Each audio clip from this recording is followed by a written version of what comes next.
Let's bring in for discussion on this topic. We have National Trial Attorney Michael Jaafar with us. Michael, I know you know this story very well. You know, we have to get the official record on things, and we have not been able to confirm that with the two parties who would know. But do you think they would tell us if there was a deal? And how do these deals usually work? Is it explicit? Is it emailed? Or is it something that's a little bit more nuanced? Well, it definitely is not emailed for sure. It's usually in person. I believe everybody's telling the truth. I believe that it makes sense.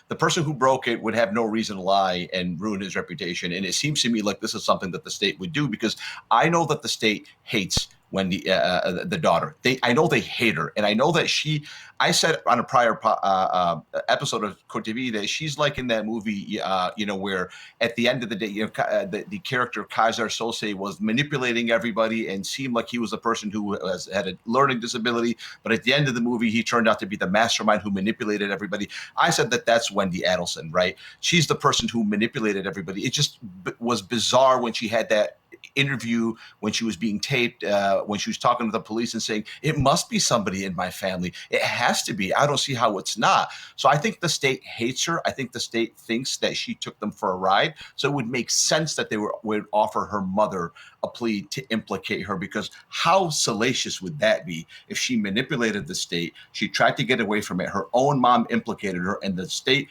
put her in jail for the rest of her life. I mean, Donna Adelson's 75 years old. She's not going to a life sentence for her would not be as impactful as getting Wendy. I think the state definitely wants Wendy. So it would make sense that the state would say we can neither confirm nor deny. And it would make sense that the defense would say that's not accurate, because you could say it honestly that it's technically not accurate. They technically didn't offer a plea. Because what if they just floated a plea and then the defense attorney shot it down? Defense attorneys and prosecutors talk a lot before a trial is struck up. They talk a ton. So it would make sense. I believe it. And we'll see what happens. Yeah, if it was true, it would suggest perhaps that the prosecution doesn't have a very strong case against Wendy if they so desperately needed Donna Adelson's testimony in order to go after her. But we will continue